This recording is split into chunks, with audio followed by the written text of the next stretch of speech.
नाज़नीन नहीं आई अभी तक।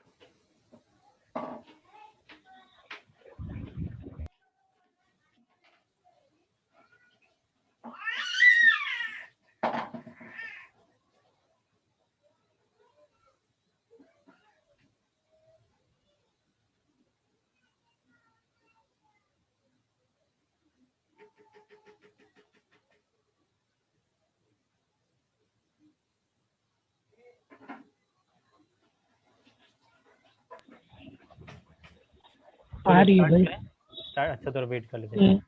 हाँ हाँ।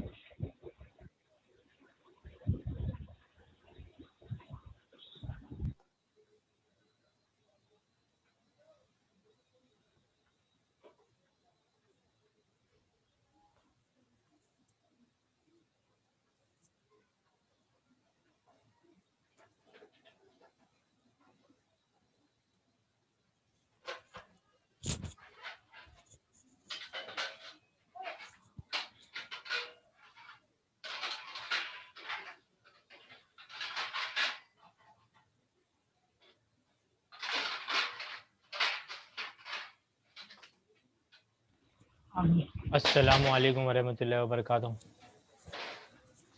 उम्मीद है सब खैरियत से होगे, प्रैक्टिस भी कर रहे होगे अच्छे से। तो फाइनल अकाउंट का आपने trading account, profit and loss account, partners capital और बैलेंस शीट का फॉर्मेट नहीं लिखा है तो लिख लेना।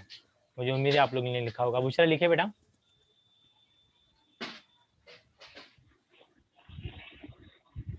मैं लिख के भेज दिया मैंने आपको। हाँ, मैं चेक करता हूँ। तो आज हम लोग बात करेंगे फाइनल अकाउंट की एडजस्टमेंट की। किसकी बात करेंगे बेटा? एडजस्टमेंट। हाँ, तो फाइनल अकाउंट के एडजस्टमेंट में जाने से पहला मुझे असेट्स का डेफिनेशन सुनाओ बेटा। असेट्स का डेफिनेशन क्या है? क्योंकि असेट्स मालूम होना बहुत ज़रूरी है, क्योंकि कुछ इफेक्ट असेट्स में भी जाएंगे, कुछ इफेक्ट लाइबिलिटी में जाएंगे, तो इसके बारे में मालूम होना चाहिए ना आपको कि क्यों वहाँ जा रहे हैं। अपने को रीजन के साथ पढ़ना है, बाद में इसको आप लोग याद कर लेना। तो असेट्स का मतलब क्या है? Property of any kind. जो भी आपकी प्रॉपर्टी है, बराबर है ना, छोटी बड़ी दिखाई दे ना दिखाई दे, वो सब क्या हमारा असेट्स है। और एक चीज असेट्स में कवर होता है, मनी और money is worth money receivable. Is worth तो रिसीवेबल। पैसा आपको फ्यूचर में मिलने वाला है, वो भी आपका क्या है? असेट्स है। जो मनी इज वर्थ, जो आपको फ्यूचर में मिलने वाला है, जो सर्विसेज इज रिसीवेबल है जो फ्यूचर में, वो भी हमारा क्या है? असेट्स है। ओके। लाइबिलिटी का मतलब क्या है? मनी और money is worth payable. Business जो भी पैसा किसी को देने का बाकी है फ्यूचर में, वो हमारा क्या होता है? लाइबिलिटी होता है। वो शॉर्ट टर्म भी हो सकती है, लॉन्ग टर्म भी हो सकती है। लेकिन अगर मनी इज वर्थ भी पेएबल है, सर्विसेज भी पेएबल है, तो वो भी हमारा क्या है? लाइबिलिटी है। क्लियर है? तो आप लोग जैसे जैसे एक एक स्लाइड कंप्लीट होगा तो इसका स्क्रीनशॉट निकाल लेना। अगर मैं भूल जाऊंगा तो मुझे बता देना। मैं स्टार्ट करता हूँ नंबर 1। एडजस्टमेंट नंबर 1 देखो हमारे सामने क्या है? Closing stock. क्या है बेटा? Closing stock. क्लोजिंग स्टॉक का देखो, कोई भी चीज का हम लोग कितना इफेक्ट बताने वाले? मिनिमम 2। क्योंकि हम लोग कौन सा सिस्टम फॉलो कर रहे हैं? डबल एंट्री सिस्टम फॉलो कर रहे हैं। हमको डेबिट इज इक्वल टू क्या करना है? क्रेडिट करना है। कॉन्सेप्ट आपके दिमाग में है, बराबर है ना? आ जाइए। तो इफेक्ट नंबर 1 क्या है? ट्रेडिंग अकाउंट के क्रेडिट साइड। इफेक्ट नंबर 2 क्या है? बैलेंस शीट के असेट साइड। चलो हम लोग एक एक एक एक बात करते हैं कि ये तो इसके 2 इफेक्ट है, पक्का है। मुझे बताओ बैलेंस शीट के असेट साइड क्यों लिख रहे हैं इसको हम लोग? क्योंकि ये असेट्स के डेफिनेशन में कवर होता है, और असेट का डेफिनेशन क्या है? प्रॉपर्टी ऑफ एनी काइंड, बराबर ना? आपका बिजनेस का स्टॉक रखा है, वो भी तो आपकी प्रॉपर्टी है ना बेटा? इसीलिए इसका एक इफेक्ट आ जाएगा बैलेंस शीट के असेट साइड। अच्छा देखो, मैंने यहाँ पे ब्रैकेट में कुछ लिखा है, पढ़ो। कॉस्ट प्राइस और market price which ever is less. Conservatism concept के बारे में सुना है आपने? कंजर्वेटिज्म 11th स्टैंडर्ड के फर्स्ट चैप्टर में ऐसा कुछ है। गोइंग कंसर्न कॉन्सेप्ट है, एंटिटी कॉन्सेप्ट है, उसमें से एक हमारे पास कंजर्वेटिज्म भी है। उसका मतलब क्या होता है मालूम है क्या? अगर आपको दूर का लॉस नजर आ रहा है ना, तो उसको अभी से रिकॉर्ड करना है। तो उसको हम लोग कौन सा कॉन्सेप्ट बोलते हैं बेटा? कंजर्वेटिज्म, बराबर है। तो अपने पास 2 प्राइस अगर आ गया ना स्टॉक का, क्लोजिंग स्टॉक का, कॉस्ट प्राइस और मार्केट प्राइस, कौन सा वाला लेंगे हम लोग? Which ever is less. क्या करें हम लोग? दूर का जो लॉस है वो अभी रिकॉर्ड करके रख रहे हैं, बराबर है ना? ये अकाउंटिंग कॉन्सेप्ट के जरिए भी चलता है। तो कल हम लोग ने देखा ना कि डबल एंट्री सिस्टम वगैरह वगैरह, कि उसका कॉन्सेप्ट क्या है। तो उसमें से ये है कि अकाउंटिंग कॉन्सेप्ट को लेकर के चलना है डबल एंट्री सिस्टम को। तो अभी तो मैंने सिर्फ एक बताया आपको कि बैलेंस शीट के एसेट साइड में क्यों आ रहा है, क्योंकि ये प्रॉपर्टी ऑफ एनी काइंड है। ट्रेडिंग अकाउंट के क्रेडिट साइड में क्यों आ रहा है, कल एक मैंने छोटा सा हिंट दिया था फॉर्मेट समझाने के लिए। आज वापिस एक एग्जांपल लेते हैं। ये हमारा कौन सा अकाउंट है बेटा? ट्रेडिंग अकाउंट है। Trading account. आपने समझ जाओ परचेजेस किया कितने हजार का, 5,000 का परचेज किया, तो आपने परचेज में जाके लिख दिया 5,000, क्योंकि आपने कितने हजार का माल परचेज किया था, 5,000 का किया था, 5,000 जाके लिख दिया। लेकिन आपने यूज कितना किया बेटा? 3,000 का इस्तेमाल किया। कितने का इस्तेमाल किया? 3,000 का। तो मुझे बताओ ना, एक्सपेंसेस में 3,000 लिखना चाहिए कि 5,000 लिखना चाहिए? 3,000 लिखना चाहिए ना, क्योंकि हमने परचेजेस किया और 5 लिख दिया है। इसके लिए जो बच गया ना उसको कहाँ लिखते हैं हम लोग? क्रेडिट साइड में लिखते हैं। कितना बच गया था? 2 बच गया था। तो इसके लिए ट्रेडिंग अकाउंट की क्रेडिट साइड में आता है। ये प्रेजेंटेशन है, उसको उसमें से माइनस नहीं करते, क्योंकि परचेज में से माइनस क्या होगा? परचेज रिटर्न माइनस होगा। सेल में से क्या माइनस होगा? सेल्स रिटर्न माइनस होगा। ये सब प्रेजेंटेशन बनाया है। तो इसको अपोजिट साइड में लिखेंगे जब अकाउंट क्लोज करेंगे, तो ऑटोमेटिकली ये कितने हजार का इस्तेमाल दिखाई देगा? 3,000 का इस्तेमाल दिखाई देगा। बात समझ में आई? तो जल्दी जल्दी मुझे बताइए, क्लोजिंग स्टॉक का 2 इफेक्ट क्या है बच्चा लोग?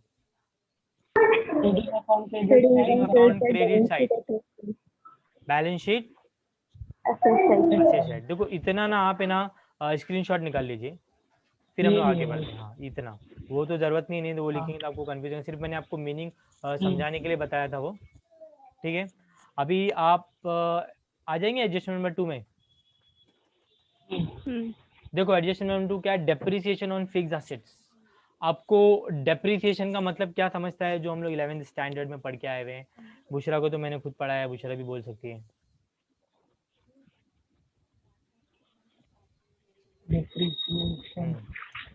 हाँ, डेप्रिसिएशन का अगर कोई मतलब पूछे तो एक लाइन में अगर कहना है तो ये बोल सकते हैं, reduction in the value of fixed assets. क्या बोलना है हमको? Reduction in the value of fixed assets का जब वैल्यू कम हो जाता है ना, जब उसको रिड्यूस कर देते हैं ना हम लोग, उसको क्या कहते हैं? डेप्रिसिएशन कहते हैं। डेप्रिसिएशन बहुत बड़ा कॉन्सेप्ट है। जब यूट्यूब पे इसका जब मैं वीडियो डालूंगा ना, अपलोड करूंगा ना, तो उसमें से अच्छे से जाके देख लेना डिटेल में, कुछ दिनों में आ जाएगा ये भी। हाँ क्या, ध्यान देते रहने का वहां पर भी।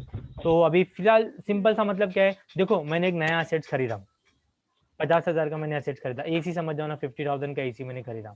1 साल के बाद उसकी वैल्यू 50,000 रहेगी क्या? या 6 महीने के बाद उसकी वैल्यू 50,000 रहेगी क्या? नहीं, कुछ ना तो कुछ कम हो जाएगी ना।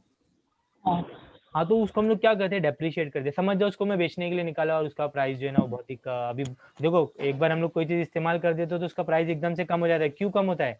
क्योंकि हम लोग उसको क्या करते हैं? इस्तेमाल करते हैं। वो इस्तेमाल करने की वजह से जो वैल्यू कम होता है ना बेटा, उसको डेप्रिसिएशन कहते हैं। बराबर है? तो नंबर 1 देखो क्या है, less from related fixed assets, balance sheet के असेट साइड। बीए का मतलब क्या है? बैलेंस शीट के असेट साइड। देखो अभी समझ जाइए, 10% डेप्रिसिएशन चार्ज करना है। 5,000 आएगा, 50,000 के ऊपर 10% कितना आएगा? 5,000। तो 5,000 वैल्यू क्या करना है हमको? कम करना है ये साल, तो हम लोग उसको क्या बोलते हैं? डेप्रिसिएशन बोलते हैं। तो डेप्रिसिएशन का सिंपल सा मतलब क्या होता है? Reduction in the value of fixed assets. तो अपने को कहाँ से माइनस करना है? फिक्स्ड असेट्स में से माइनस करना है। रिलेटेड फिक्स्ड असेट्स का मतलब क्या है? अगर लैंड एंड बिल्डिंग का डेप्रिसिएशन है तो लैंड एंड बिल्डिंग में से माइनस करेंगे। मोटर कार का डेप्रिसिएशन है तो मोटर कार में से माइनस करेंगे। फर्नीचर का डेप्रिसिएशन है तो फर्नीचर में से माइनस करेंगे। व्हीकल का डेप्रिसिएशन है तो व्हीकल से माइनस करेंगे। उसके बाद ये डायरेक्ट खर्चा है कि इनडायरेक्ट खर्चा है बेटा? प्रोडक्शन से रिलेटेड नहीं है, इसके लिए डायरेक्टली कहाँ जाएगा? प्रॉफिट एंड लॉस अकाउंट के डेबिट। ये इसका 2 इफेक्ट है। हाँ, कोई कुछ पूछ रहा था, पूछिए बेटा।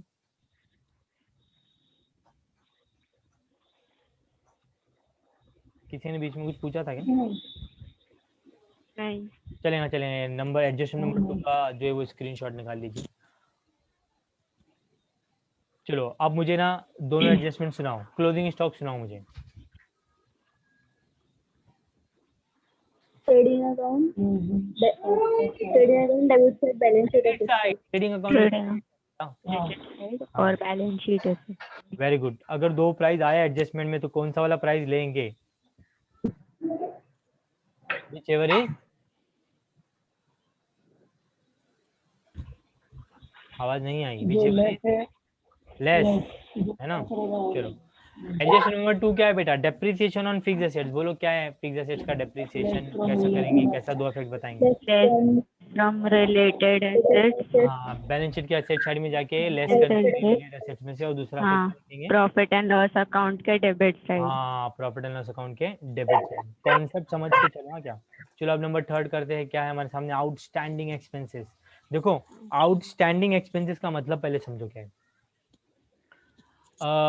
क्या हुआ मालूम है क्या? मेरे पास कोई आया, पढ़ा करके चला गया, बराबर है ना? मैंने अभी उसको पैसे देने बाकी है, उसको हम लोग क्या बोलते हैं? Outstanding expenses. इलेक्ट्रिसिटी का बिल आ गया लेकिन मैंने उसको पैसा दिया नहीं अभी तक, उसको हम लोग क्या बोलते हैं? Outstanding expenses. आपको आउटस्टैंडिंग एक्सपेंसेस का मतलब समझ में आ रहा है? आपने एक्सपेंसेस तो करवा लिया लेकिन उसके पैसे अभी देने बाकी है, तो हम लोग उसको क्या बोलते हैं? Outstanding expenses. पहले इसका आप 2 इफेक्ट देख लीजिए। क्या मैंने 2 इफेक्ट बताया? ऐड करना है रिलेटेड एक्सपेंसेस में, और बताने की देर है बैलेंस शीट लायबिलिटी। तो मैं आपको ये एक एग्जांपल के जरिए समझाऊंगा, बेटा ध्यान देना अच्छे से। एग्जांपल के तौर पे हमारे कौन सा अकाउंट है? प्रॉफिट एंड लॉस अकाउंट है, ठीक है ना? Profit and loss. अब आप लोग मुझे बताना क्या मैं जो बोल रहा हूँ आपसे एक महीने की सैलरी में 1000 रुपया देता हूँ। एक महीने की सैलरी में कितने देता हूँ? 1000 रुपया। और वर्कर ने, एम्प्लॉय ने, सैलरी है इसके लिए, एम्प्लॉय ने पूरा 12 महीना काम किया, तो मुझे सैलरी कितना देना चाहिए? मुझे ये बताओ कितना? 1000? 12,000, 12,000 देना चाहिए। लेकिन मैंने पेड कितना किया पता है? कि सिर्फ 10,000 ही पेड किया। कितना मैंने पेड किया बेटा? 10,000 ही पेड किया। देखो मैं अभी यहाँ पे स्क्रीन पे लेके आ रहा हूँ 10,000, दिख रहा है? और एडजस्टमेंट में क्या लिखा हुआ है? कि 2,000 की जो सैलरी है ना वो क्या आउटस्टैंडिंग है। तो मुझे बताओ ना कि अकाउंट जो हम लोग ने एनुअल अकाउंट बनाया है, फाइनल अकाउंट बनाया है, साल भर का खर्चा होना चाहिए। तो साल भर का खर्चा कितना हो रहा है? 12,000। और आपने रिकॉर्ड कितना किया है? 10। इसका मतलब 2 आपको क्या करना पड़ेगा उसमें? आउटस्टैंडिंग ऐड करना पड़ेगा बेटा। क्या करना पड़ेगा? ऐड। क्यों ऐड कर रहे बताओ मुझे? क्योंकि वो एक्सपेंसेस को अपने को मेंटेन करना है ना बेटा। साल भर का एक्सपेंसेस बताना है ना हमको। एनुअल अकाउंट में पूरा साल भर का खर्चा बताएंगे ना कि भाई जितना एक्चुअल एक्सपेंसेस है वो तो बताना ही पड़ेगा ना। आपने 10 बताया, इसका मतलब 2000 एडजस्टमेंट में क्या बोला था? कि आउटस्टैंडिंग है। तो 2000 को मैं ऐड क्यों कर रहा हूँ उसका रीजन समझो। क्योंकि मुझे एक्चुअल एक्सपेंसेस बताना है। ये वर्ड याद रखेंगे तो भी चलेगा। क्या बताना है मुझे? Actual expenses. मुझे बताओ ये 2000 रुपया दे दिया, पेड है या पेएबल है? पेएबल है। पेएबल का मतलब क्या होता है? लायबिलिटी होती है। इसके लिए इसका सेकंड इफेक्ट क्या आता है? बैलेंस शीट के लायबिलिटी साइड। समझा रहा हूं मैं कि क्यों ऐड हो रहा है और क्यों बैलेंस शीट के लायबिलिटी साइड जा रहा है। ऐड करना है क्योंकि एक्चुअल एक्सपेंसेस बताना है, बराबर है ना? और बैलेंस शीट की लायबिलिटी साइड इसीलिए क्योंकि लायबिलिटी का मतलब क्या है? जो भी चीज क्या है पेएबल है, मनी, और मनी इज वर्थ पेएबल है, कहां जाता है? वो लायबिलिटी में जाता है। चलो आप इसका स्क्रीनशॉट निकाल लीजिए बेटा। ये हमारा एडजस्टमेंट नंबर 3 है।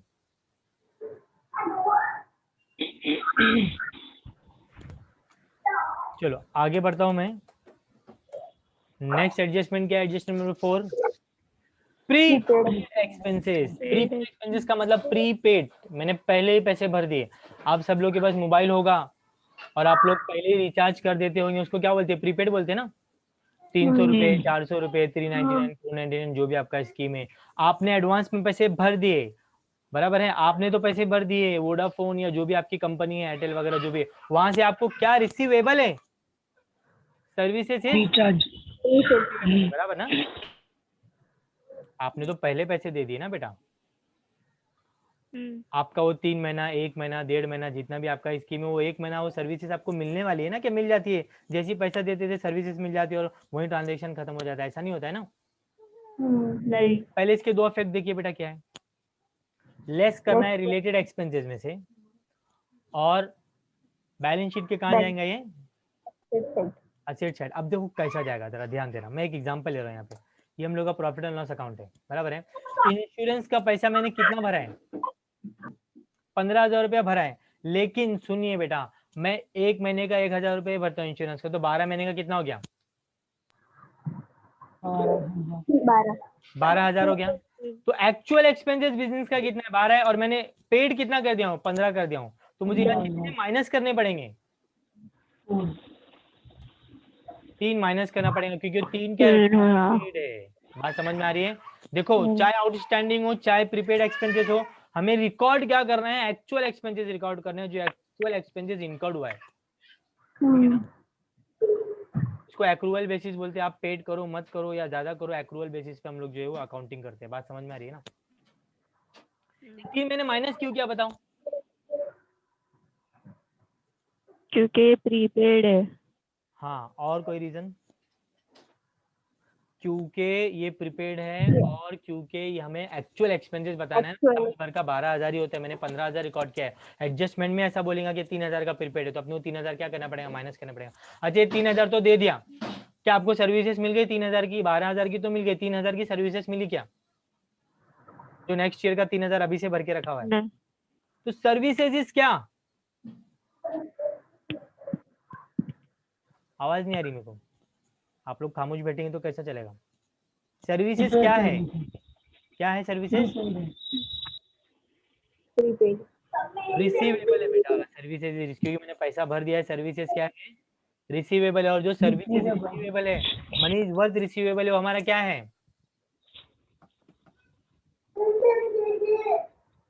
नहीं आ रहा मुझे मजा पढ़ाने में क्योंकि आप लोगों को रिस्पॉन्स नहीं पता चलेगा। असेट्स में बार बार बोल रहा हूँ, रिसीवेबल पेएबल, उसका आप रिस्पॉन्स नहीं करेंगे तो कैसा चलेगा?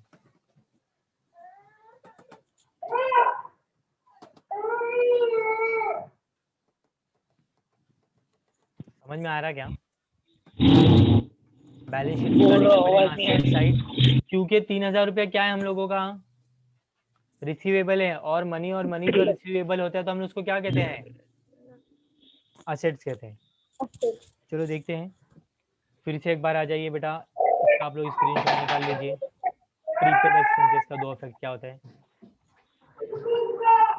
चलो लिखते लिखते, कॉपी करते करते, स्क्रीनशॉट निकालते निकालते मुझे एडजस्टमेंट नंबर 1 से फिर से सुनाइए। क्लोजिंग स्टॉक का 2 इफेक्ट बताइए। ट्रेडिंग अकाउंट का क्रेडिट साइड, बैलेंस शीट का असेट साइड, कॉस्ट प्राइस और market price whichever is less, accounting concept के जरिए। डेप्रिसिएशन क्या करेंगे? Less from related expenses. और क्या लिखेंगे? प्रॉफिट एंड लॉस अकाउंट के डेबिट साइड। उसके बाद आएंगे outstanding expenses, add to related expenses. अगर वेजेस आउटस्टैंडिंग है तो वेजेस में ऐड करेंगे, रेंट आउटस्टैंडिंग है तो रेंट में ऐड करेंगे, सैलरी आउटस्टैंडिंग है तो सैलरी में ऐड करेंगे। मतलब क्या है?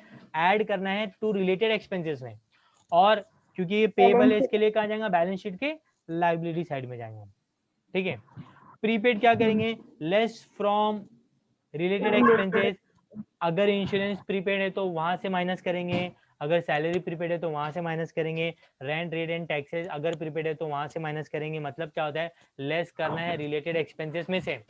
और क्योंकि हम लोगों को सर्विसेज मिलने वाली है इसके लिए हम लोग क्या लिखेंगे? बैलेंस शीट के असेट साइड, ठीक है बेटा। चलो एडजस्टमेंट नंबर 5 में आ जाइए। क्या बोला है पांचवा एडजस्टमेंट? Outstanding income. चलो मुझे बताओ ना क्या करेंगे आउटस्टैंडिंग, आप सोच के बताओ। चलो क्योंकि आप कुछ बोल नहीं रहे तो मुझे ज्यादा पूछना पड़ेगा। अभी मैं अभी इफेक्ट बाद में बताऊंगा, पहले आपसे पूछूंगा। जल्दी से बताओ, जल्दी जल्दी जल्दी, वेट कर रहा हूँ मैं। अपन ने सर्विस दे दी है और इनका आना बाकी है। आउटस्टैंडिंग इनकम का मतलब क्या है? सर्विसेज दे दी और इनकम आना बाकी है। देखो इफेक्ट नंबर 1 क्या ऐड करना है? रिलेटेड इनकम में, क्योंकि वो हम लोग का करंट ईयर का इनकम है तो इनकम में ऐड करना पड़ेगा। आउटस्टैंडिंग इनकम का मतलब है हम लोग ने कहीं पर तो पैसा लगाया हुआ है, वहां से जो इनकम आई है ना, आई नहीं, वो आने वाली है, वो आउटस्टैंडिंग इनकम है। जैसे कि हम लोग कहीं पर क्या करते हैं? एक्सपेंसेस कर देते हैं लेकिन उसका पैसा देते नहीं है। कहीं पे हम लोग की इनकम हम लोग को आने वाली लेकिन वो इनकम आई नहीं है, तो वो इनकम ऐड करना पड़ेगा आपको रिलेटेड इनकम में। और कहाँ बताना पड़ेगा? बैलेंस शीट के असेट साइड। क्योंकि आउटस्टैंडिंग इनकम का मतलब क्या है? मनी, और मनीज वर्थ जो है वो रिसीवेबल है। आउटस्टैंडिंग है, मिला नहीं है, रिसीव्ड नहीं है, ये रिसीवेबल है। ये बात समझ में आ रही है? चलो उसी तरह से नंबर 6 में आ जाइए। प्री रिसीव्ड इनकम का मतलब क्या है? हम लोग ने इनकम पहले ही ले लिया, एडवांस में ले लिया हम लोग वोडाफोन कंपनी समझ जाइए, एडवांस में हमने ले लिया। क्या पेएबल है? सर्विसेज इज पेएबल है, क्योंकि एडवांस में लिया तो ये साल की इनकम नहीं तो माइनस करना पड़ेगा, बराबर है। और क्या पेएबल है? सर्विसेज पेएबल है, इसका मतलब कहाँ जाएगा? बैलेंस शीट के लायबिलिटी साइड। देखो आउटस्टैंडिंग एक्सपेंसेस का उल्टा है outstanding income. Pre paid expenses का उल्टा है pre received income. Outstanding expenses में हम लोग क्या करते हैं, ऐड करते हैं एक्सपेंसेस में और जाता है बैलेंस शीट के लायबिलिटी साइड। आउटस्टैंडिंग इनकम में हम लोग क्या करते हैं, ऐड करते हैं इनकम में और कहाँ जाता है, बैलेंस शीट के एसेट साइड। प्रीपेड में हम लोग क्या करते हैं, एक्सपेंसेस में लेस करते हैं एक्सपेंसेस को और फिर कहाँ बताते हैं, बैलेंस शीट के एसेट साइड। प्री रिसीव्ड में हम लोग क्या करते हैं, इनकम में से माइनस करते हैं और कहाँ लिखते हैं, बैलेंस शीट के लायबिलिटी साइड। आप लोग ऐसा लिख के देखना, आपको अच्छा समझ में आएगा। तो कॉन्सेप्ट में यही बोल रहा हूँ आपको, आप असेट्स लायबिलिटी का कॉन्सेप्ट क्लियर रखो कि क्या चीज असेट्स होती है और क्या चीज लायबिलिटी होती है, तो आपको कॉन्सेप्ट समझ में आएगा। तो ये सब रट्टा करने की बिल्कुल जरूरत नहीं होगी। आउटस्टैंडिंग का मतलब क्या, ऐड करना बेटा, बोलो मेरे साथ, आउटस्टैंडिंग का मतलब करना। ऐड करना। अगर वो आउटस्टैंडिंग एक्सपेंस है तो एक्सपेंसेस में ऐड करो, आउटस्टैंडिंग इनकम है तो इनकम में ऐड करो, ठीक है। एक्सपेंसेस इसके लिए लायबिलिटी साइड में जाएगा, इनकम इसके लिए असेट साइड में जाएगा। हो गया खत्म, याद हो गया अपने को। प्री का मतलब क्या है, माइनस करना। अगर वो प्रीपेड है एक्सपेंसेस है तो माइनस करना पड़ेगा एक्सपेंसेस में से। अगर वो प्री रिसीव्ड इनकम है तो कहाँ से माइनस करना पड़ेगा, इनकम में से माइनस करना। तो प्री का मतलब माइनस याद रखो, आउटस्टैंडिंग का मतलब ऐड याद रखो। एक्सपेंसेस है तो कहाँ जाएगा, आउटस्टैंडिंग एक्सपेंसेस लायबिलिटी में जाएगा। आउटस्टैंडिंग इनकम कहाँ जाएगा, असेट्स में जाएगा, ठीक है। Asset side balance. अब मुझे बेटा ये बताइए कि बैड डेट्स का मतलब क्या है। एडजस्ट नंबर 7, आपने इसका स्क्रीनशॉट निकाल लिया दोनों का, मनी, हाँ 5 और 6 का, ओके। तो आ जाइए 7 एडजस्टमेंट। क्या है, बैड डेट्स और आरडीडी। हाँ नाज़रीन मनी कुछ विच बता इज रहे थे, हाँ नॉट रिकवरेबल, हाँ जो जो पैसा पैसा अपने रिकवर को नहीं होता। रिकवर नहीं होता है बिजनेस में, उसको हम लोग क्या कहते हैं, बैड डेट कहते हैं। आरडीडी और बैड डेट में थोड़ा फर्क है बेटा। आरडीडी का मतलब क्या है, एक्चुअल लॉस इनकर्ड हो चुका है हमारा, सामने वाले से पैसे अब सही में नहीं आने वाले, खत्म होगी कहानी उसकी, बैड डेट्स हो ही गया वो। समझ जाइए, मैंने किसी को 10,000 रुपये उधार दिया था, वो मर गया, तो अब 10,000 मेरे को मिलने वाले अब नहीं है, कंफर्म हो गया बैड डेट से, एक्सपेंसेस हो ही गया। आरडीडी का फुल फॉर्म क्या है, reserve for doubtful debt. RDD का फुल फॉर्म क्या है बेटा, रिजर्व और रिजर्व फॉर डाउटफुल डेट। आप नाम अच्छे से पढ़ो ना, reserve for reserve doubtful debt. जो हमारा डेट है ना बेटा, जो उधार दिया है ना, उसके ऊपर डाउट है, तो उसका हम लोग ने क्या बना के रखा है, रिजर्व बना के रखा है। चांसेस है कि ये बैड डेट्स हो सकता है कि पैसे रिकवर नहीं होंगे, अभी से हम लोग ने इसका क्या बना के रखा हुआ है, रिजर्व बना के रखा है। क्या बोलते हैं, आरडीडी। देखो चाहे बैड डेट हो चाहे आरडीडी हो, मतलब दोनों का अलग है, लेकिन ट्रीटमेंट दोनों का सेम है। ट्रीटमेंट क्या है, दोनों का सेम है। सेम। कैसा याद करेंगे पता है क्या, 11th स्टैंडर्ड में मैंने बुशरा को पढ़ाया है ये, हम लोग इसका 4 स्टेप्स बनाए। कितने स्टेप्स बनाए बेटा इसके, 4 स्टेप्स। स्टेप नंबर 1 पढ़ो, क्या लिखा है मैंने, राइट डेटर। डेटर कहाँ जाके लिखना है, right, balance sheet. Balance sheet तो आपको मालूम है। बैलेंस के एसेट साइड। स्टेप नंबर 2 क्या करेंगे आप लोग, right bad date. Right bad date. ये आपको कहाँ जाके लिखना है, बैड डेट को प्रॉफिट एंड लॉस अकाउंट के डेबिट साइड। बीडी का मतलब होता है प्रॉफिट एंड लॉस का डेबिट साइड। तो बताओ स्टेप नंबर 1 क्या है, राइट डेटर। स्टेप नंबर 2 क्या है, राइट बैड डेट। बताओ डेटर जाके कहाँ लिखेंगे, balance sheet asset side. Balance sheet के एसेट एसेट साइड। साइड। और बैड डेट जाके कहाँ लिखेंगे, प्रॉफिट एंड लॉस के debit side. Profit and loss profit and account loss के के debit side. Debit side. Very good. अच्छा क्यों डेबिट एसेट साइड में जा रहा है बेटा, क्योंकि डेटर एसेट्स है, मनी रिसीवेबल है हमारे पास, बराबर है ना। बैड डेट क्यों प्रॉफिट एंड लॉस के डेबिट साइड में जाता है, ये भी आपको पता होना चाहिए, क्योंकि हम लोग का क्या है, वो एक्सपेंसेस है। और जो भी डायरेक्ट एक्सपेंसेस होते हैं, इनडायरेक्ट एक्सपेंसेस होते हैं, सब कहाँ जाते हैं, प्रॉफिट एंड लॉस अकाउंट के डेबिट साइड। डेबिट साइड में। इतना क्लियर है। अभी तक मैंने एडजस्टमेंट स्टार्ट नहीं किया, अभी तक मैंने पोस्टिंग किया है। ट्रायल बैलेंस में से देख करके मैंने डेटर लिखा है, ट्रायल बैलेंस में से देख करके मैंने बैड डेट लिखा हुआ है। अब स्टेप नंबर 3 में क्या क्या करेंगे बोलो, डू एडजस्टमेंट। Do adjustment. देखो एडजस्टमेंट बहुत ही सिंपल है बेटा, अगर आप लोगों को कॉन्सेप्ट आपको समझ में आते हैं तो कुछ भी नहीं एडजस्टमेंट। पहले तो मुझे ये बताओ कि बैड डेट का मतलब क्या है, जो पैसा डेटर से अब नहीं आएगा उसको हम लोग क्या कहते हैं, बैड डेट्स कहते हैं। समझ जाइए, मेरा 1 लाख का डेटर था और 5,000 रुपए का बैड डेट्स हो गया, तो अब मेरे एक्चुअल डेटर कितने के बचे, 95,000 के बचे, क्योंकि 5,000 रुपए तो आने वाला ही नहीं है ना। तो देखो मैं क्या करूंगा, less from debtor. Effect number 1 क्या है, लेस फ्रॉम डेटर। डेटर। समझ जाइए, मेरा पुराना बैड डेट्स जो बैलेंस ट्रायल बैलेंस में पड़ा हुआ था, कितने हजार का, 3,000 का था, और ये साल का 5 आया, तो वो 3,000 में 5,000 और जाके ऐड हो जाएगा ना, तो मेरा टोटल बैड डेट कितने का हो जाएगा, 8,000 का। 3,000 पुराना है और 5,000 मेरा ये साल का है। तो मैं क्या करूंगा, effect number 2, add to bad debt. जो पैसा मैं माइनस करूंगा डेटर में से, वो पैसा मैं कहाँ जाके ऐड कर दूंगा बेटा? Bad debts में. बैड डेट में जाके ऐड कर देंगे। दो इफेक्ट समझ में आया क्या आपको? Hmm. हाँ पहला इफेक्ट क्या है बोलिए? Less from debtors. Less from debtor. क्यों डेटर में से माइनस कर रहे हैं? क्योंकि वो पैसा डेटर के पास से आने वाला नहीं, उसकी कहानी खत्म हो गई, ठीक है। क्यों बैड डेट में जाके ऐड किया? क्योंकि बैड डेट और बढ़ जाएगा, पुराना बैड डेट और नया बैड डेट मिलेगा तो बैड डेट और बढ़ जाएगा, ठीक है। अब हम लोग क्या करते हैं मालूम है क्या? पहले से ना रिजर्व बना के रखते हैं। क्या बना के रखते हैं? रिजर्व। Reserve. तो हम लोग क्या कहते हैं? रिजर्व जिसे हम लोग क्या कहते हैं? आरडीडी कहते हैं। वो कहाँ पड़ी होती है पता है क्या? ट्रायल बैलेंस के क्रेडिट साइड में। कहाँ पड़ी होती है वो? Trial balance से ट्रायल क्वेश्चन हम लोग को Credit दो side. पार्ट में दिया रहेगा। एक ट्रायल बैलेंस आएगा, उसके नीचे एडजस्टमेंट होंगे, एडजस्टमेंट में बैड डेट्स आरडीडी करके दिया रहेगा। एक आरडीडी अपने को ट्रायल बैलेंस के क्रेडिट साइड में भी मिलने वाली है। रिजर्व हम लोग ने करके रखा है, उसको हम लोग क्या कर देंगे? माइनस कर देंगे। तो स्टेप नंबर 4 क्या है बताइए? Less old RDD from bad debt. क्या करना है? less old Less already from old RDD from bad bad debt. bad debt. debt. चलो अब मुझे ना तीनों बच्चों की आवाज चाहिए। हाँ क्या? Step number 1 Right debtors. Right debt. Right सबकी debtors. आवाज नहीं। हाँ step number 2 Right bad debt. Right bad debt. मुझे Right बताइए bad. ये दोनों हम लोग कहाँ से देख के लिखने वाले हैं? ट्रायल बैलेंस में से। एडजस्टमेंट में अभी हम लोग आए नहीं, ट्रायल बैलेंस में दिया रहेगा, हम लोग देख के लिख देंगे। चलिए स्टेप नंबर 3 Do adjustment. अब एडजस्टमेंट में आना है और एडजस्टमेंट पढ़ना है। एडजस्टमेंट के दो इफेक्ट क्या करेंगे बताओ? Effect number 1 Less from debtors. Less from debtor. Effect number 2 Add to bad debt. Add to ये bad debt. एडजस्टमेंट था, एडजस्टमेंट खत्म हो गया।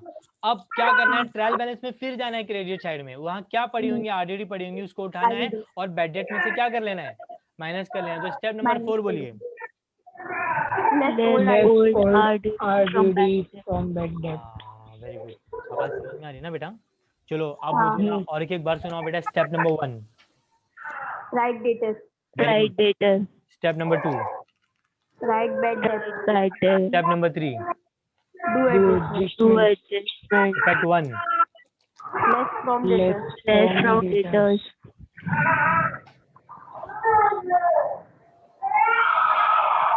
Step 4 Add to bad debt.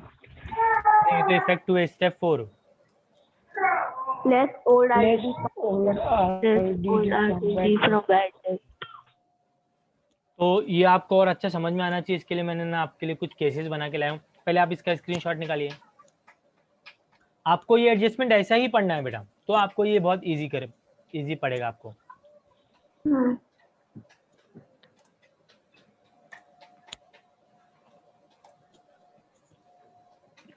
मैं आपके लिए कुछ केसेस बना के लाया हूँ।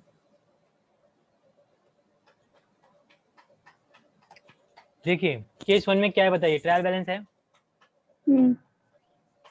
डेबिट है, क्रेडिट है। ट्रायल बैलेंस में डेटर दिया हुआ है, आरडीडी दिया हुआ है, बैड डेट दिया हुआ है। एडजस्टमेंट में क्या बोलता बताइए? Right further. Right of further bad debts to be अच्छा मुझे ना एक सवाल का जवाब दीजिए आप लोग। ट्रायल बैलेंस में से जो उठा के लिखेंगे ना हम लोग उसको एक बार लिखते हैं, और एडजस्टमेंट में से जो लिखते हैं ना उसको हम लोग 2 बार, कम से कम 2 बार लिखते हैं। क्यों ऐसा? मुझे इसका मत रीजन बताइए आप।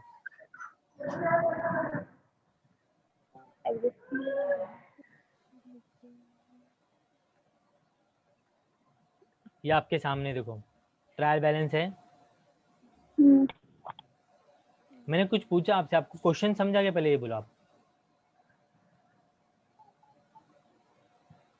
क्वेश्चन समझा क्या आपको बेटा? हाँ क्या क्वेश्चन है मेरा? ट्रायल बैलेंस में से जब उठाएंगे हम लोग आइटम को, उसकी जब पोस्टिंग हम लोग जो करेंगे ट्रेडिंग अकाउंट के डेबिट साइड या प्रॉफिट एंड लॉस अकाउंट के डेबिट साइड या बैलेंस शीट के एसेट साइड, उसको हम लोग एक ही बार लिखेंगे, और जो एडजस्टमेंट में आएगा ना उसको हम लोग कम से कम 2 बार लिखेंगे। 2 बार। ऐसा क्यों? लिखना है तो सबको 2 बार लिखो भाई, या लिखना है तो सबको 1 बार लिखो। ऐसी नाइंसाफी बात की, ऐसी नाइंसाफी वाली बात क्यों हो रही है?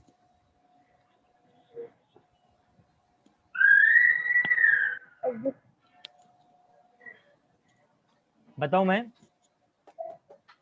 हाँ हाँ नाज़रीन आप ट्राई करना चाहेंगे? बता दो आप ही। अच्छा चलो मैं बताता हूँ, सुनिए। ट्रायल बैलेंस आया कहाँ से मुझे ये बताओ? बच्चा लोग ट्रायल बैलेंस आया कहाँ से, मुझे ये बताओ।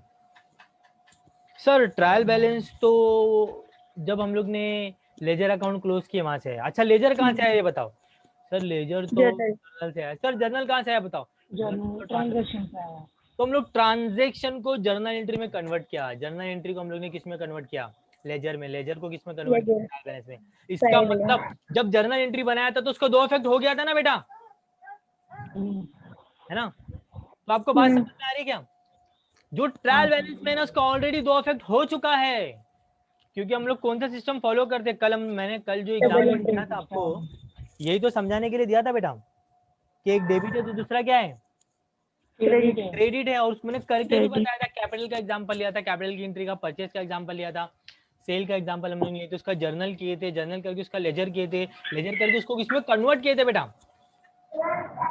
ट्रायल बैलेंस में। इसका मतलब इसका ऑलरेडी कितने इफेक्ट हो चुके हैं बेटा, दो इफेक्ट हो चुके हैं। आपको बात समझ में आ रही है। और ट्रायल बैलेंस का इसके लिए इफेक्ट बताते हैं। एडजस्टमेंट का क्यों दो इफेक्ट बताते हैं, इसको तो दोबारा एडजस्ट करना है ना, तो इसके दो इफेक्ट आएंगे, क्योंकि डबल एंट्री सिस्टम है, क्योंकि ये जर्नल में मौजूद नहीं है, लेजर में मौजूद नहीं है, ट्रायल बैलेंस में मौजूद नहीं है। इसके मतलब इसके दो इफेक्ट नहीं हुए, एक डेबिट एक क्रेडिट, तो हमें वो करना पड़ेगा। आपको बात समझ में आएगा अभी। हाँ। चलिए, तो ये आपके सामने केस है बेटा। मैंने एक मिनी ट्रायल बनाया है जिसके अंदर जो हम लोग को पढ़ना है सिर्फ वही लिया है, पूरा टोटल ट्रायल बैलेंस नहीं है ये। तो डेटर कितने लाख रुपए का, 1 लाख रुपए का। आरडीडी कितने की, 3,000 का। बैडेट्स कितने का है, 5,000 का। ये हम लोग को कहाँ दिया हुआ है, क्वेश्चन में दिया हुआ है, ट्रायल बैलेंस में दिया हुआ है, बराबर है। एडजस्टमेंट में क्या बोल रहा है ये बताइए मुझे। राइट और further bad debt further bad debt करना है हम लोगों को। तो देखिए बेटा, 7,000. मैं इसको सॉल्व करने जा रहा हूँ, उसमें मुझे आप लोगों का साथ लगेगा। आपको स्टेप्स याद हो गए, मुझे बताओ स्टेप नंबर 1 क्या है। पहले मैं एक काम करता हूँ, प्रॉफिट एंड लॉस अकाउंट बना लेता हूँ और बैलेंस शीट बना लेता हूँ। ये लो मैंने बना दिया, प्रॉफिट एंड लॉस अकाउंट भी बना दिया, बैलेंस शीट बना दिया। स्टेप नंबर 1 बोलो बेटा। Right debtor. चलो मैंने डेटर लिख दिया। कहाँ लिखना है, बैलेंस शीट के ऐसी साइड, क्योंकि इसके ऊपर एडजस्टमेंट है, इसके लिए अंदर के कॉलम में रखा हुआ है। स्टेप नंबर 2 बताओ। Right bad date. Right bad date. Profit and loss ये के दिख रहा है डेबिट बेटा, साइड। ये दिख रहा है। डेटर मैंने यहाँ से उठाया 1 लाख रुपया, यहाँ आकर के लिख दिया बैलेंस शीट के एसेट साइड। मैंने यहाँ से बैड डेट उठाया और वो मैंने कहाँ के लिख दिया, प्रॉफिट एंड लॉस अकाउंट के debit side. Profit and loss का एक इफेक्ट आया, स्टेप नंबर 2 का भी एक इफेक्ट आया, सही है। स्टेप नंबर 3 बोलो। Do adjustment. अभी हमको एडजस्टमेंट में आना है, दिख रहा है ये एडजस्टमेंट, बैड डेट का एडजस्टमेंट करने हैं। बैड डेट 7,000 का बैड डेट से बोल रहा है। इफेक्ट नंबर 1 बताओ। Less from debtor. देखो मैंने डेटर में से माइनस किया 7,000 रुपए। इफेक्ट नंबर 2 बताओ। Bad add to bad debt. Bad debt में देखो मैंने क्या ऐड किया, क्या डू एडजस्टमेंट खत्म हो गया, क्या और कोई एडजस्टमेंट बाकी है बैड डेट का, नहीं, मतलब डू एडजस्टमेंट हो गया। डू एडजस्टमेंट हो गया, स्टेप 3 हो गया, तो हम लोग स्टेप 4 में अब आएंगे। स्टेप 4 क्या कहता है, आरडीडी को क्या करना है, लेस करना है बैड डेट में से। तो आरडीडी कौन सी लेना है, जो ट्रायल बैलेंस के काम पड़ी होती है, क्रेडिट साइड में पड़ी होती है। कितने हजार की है वो, 3,000 की, दिख रहा है। ये मैंने 3,000 रुपया उठाया और कहाँ से बेटा माइनस कर रहा हूँ, फ्रॉम बैड डेट। तो हो गया 7 5 12, 12 में से 3 गए तो ये हो गया 9 बाहर, यहाँ 1 लाख में से 7 गया तो 93,000 बाहर। आपको बात समझ में आई। हाँ। तो अब ये आप एक काम कीजिए, पहले ये केस 1 का ना फोटो निकालिए, दिख रहा है ये केस 1। अब बाद में उसका क्या कीजिए, आप सोल्यूशन का फोटो निकालिए।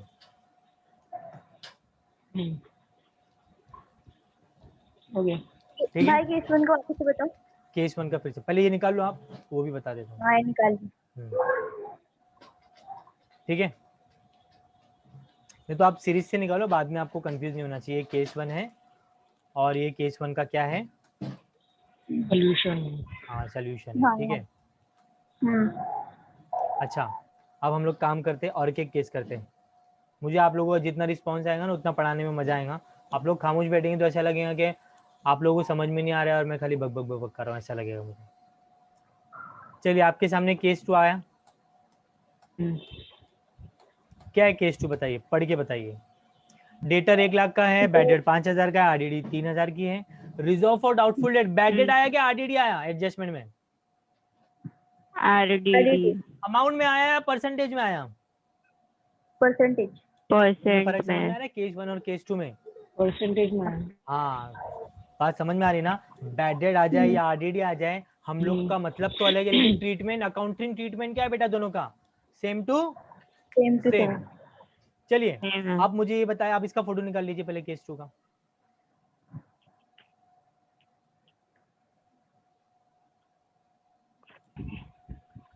डन बेटा?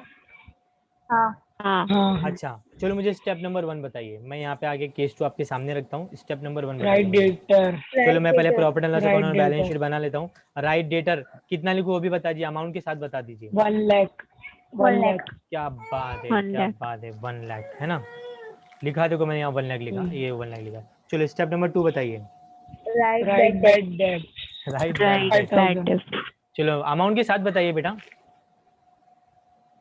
5,000. Very good, 5,000। 5,000. चलो स्टेप नंबर 3 बताइए। do adjustment do adjustment. चलो उसमें इफेक्ट नंबर 1 बताइए। less from debtor less from debtor. देखो 5% निकालना है तो देखो मैं कैसा करूंगा, less RDD at the rate 5%। 1 lakh का 5% कितना आता है, 5,000। मैंने माइनस कर दिया तो बाहर 95,000 चले गए। इफेक्ट 2 बताइए बेटा, इफेक्ट 2 बताइए। add to bad debt add to bad debt. क्या नाम से मैंने माइनस किया, RDD के नाम से माइनस किया, तो क्या नाम से मैं ऐड करूंगा, RDD के नाम से ऐड करूंगा। RBD हाँ RDD आएंगे वहां पे, मैं ठीक करता हूँ, टेंशन मत लीजिए। अच्छा मुझे ये बताइए बेटा कि मैंने ये 5% किस पे निकाला, ये बताइए आप लोग। RDD का 5% है। हाँ किसके ऊपर निकाला मैंने, ये debtors पे। बताइए मुझे। debt डेटर के ऊपर निकाला, बात समझ में आई ना। Debtors के ऊपर। Step number 1 right debtor, step number 2 right bad debt, step number 3 do adjustment. Effect number 1 क्या करेंगे, लेस करेंगे RDD 5%। RDD के नाम से माइनस किया तो RDD के नाम से ऐड भी होगा। मुझे बताओ क्या डू एडजस्टमेंट कंप्लीट हो गया बेटा। हाँ हाँ डू एडजस्टमेंट कंप्लीट हो गया है तो मैं क्या करूंगा, स्टेप नंबर कहाँ पे आऊंगा, 4 4 वो भी आऊंगा। स्टेप 4 क्या है मुझे ये भी बता दीजिए ना बेटा। less old RDD from bad debt. हाँ less old RDD। Old minus RDD करना कितना है है। वो भी बताओ देख के। old 3,000 RDD 3,000 है। 3,000 में माइनस करूंगा यहाँ से तो 5 5 10, 10 में से 3 गए बाहर, कितने आ गए 7। ये था केस 2 का सोल्यूशन। तो आप इसको स्क्रीनशॉट निकाल लीजिए।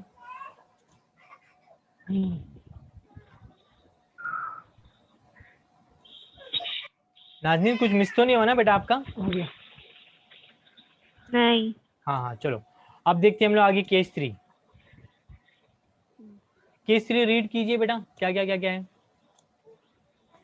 debtor डेटर है 1 lakh, Debtors. 1 lakh RDD RDD है 2,000 की। बैड डेट प्रॉब्लम में है ही Right नहीं। ऐसा for हो the सकता है कि पिछले bad साल debt. हमारा या ये करंट ईयर में हमारा बैड डेट हुआ ही ना हो। हो सकता है ना। बैड डेट कब होता है, जब हमने उधार देते हैं। हमने उधार ही नहीं देंगे तो बैड डेट कहाँ से होगा। तो बात समझ में आ रही है। तो यहाँ पे ट्रायल बैलेंस में हमारा बैड डेट नहीं है, लेकिन यहाँ बाद में उधार दिया तो उसका बैड डेट आया हुआ है। चलो आज एक केस 3 आपके सामने है, ठीक है ना। चलिए अब हम इसको सॉल्व करेंगे। कितने स्टेप फॉलो करना है मुझे ये बताइए बच्चा लोग, 3 सब बोलो। right debtor नहीं नहीं, कितने स्टेप फॉलो करना है मुझे सबकी आवाज में चाहिए, आंसर चाहिए तो ही मैं आगे बढ़ूंगा। 4 steps 4 स्टेप। 4 steps. हाँ एक आवाज अभी भी बाकी आना। 4 वेरी गुड। चाहे प्रॉब्लम में कुछ ना आए, एडजस्टमेंट आ गया मतलब कितने स्टेप फॉलो करना है, 4 स्टेप फॉलो करना ही करना है, बराबर है ना। चलो स्टेप नंबर 1 क्या करेंगे। right debtor चलो अमाउंट के Right साथ बोलो। debtor. 1 लाख बराबर है। Step 1 number 2 lakh. बोलो। right right bad bad debt debt. Bad debt था क्या ट्रायल बैलेंस में, नहीं नहीं तो मैंने नील लिखा देखो। स्टेप नंबर 3 बोलो। do adjustment 7,000 यहाँ से माइनस किया, 7,000 यहाँ पे आके ऐड करूंगा। Effect 1 less from debtor, effect 2 add to bad debt. Step number 4 बोलो। less old RDD old RDD, from old bad RDD debt. 2,000 की 30 बार, बराबर है ना। तो 7 में से 2 गया तो बाहर कितना है, 5 आया। आपको क्या फर्क लगा मुझे ये बताओ ये वाले केस में। सर कुछ आए ना आए हम लोग ये 4 स्टेप फॉलो करेंगे, अगर बैड डेट और RDD का एडजस्टमेंट आ गया तो। स्टेप नंबर 1 क्या है, राइट डेटर। स्टेप नंबर 2 क्या है, right bad debt. Step Right number 3 bad क्या है, debt. Do adjustment. Do do adjustment. Adjustment adjustment खत्म करने के बाद हम लोग स्टेप नंबर 4 में आएंगे और एडजस्टमेंट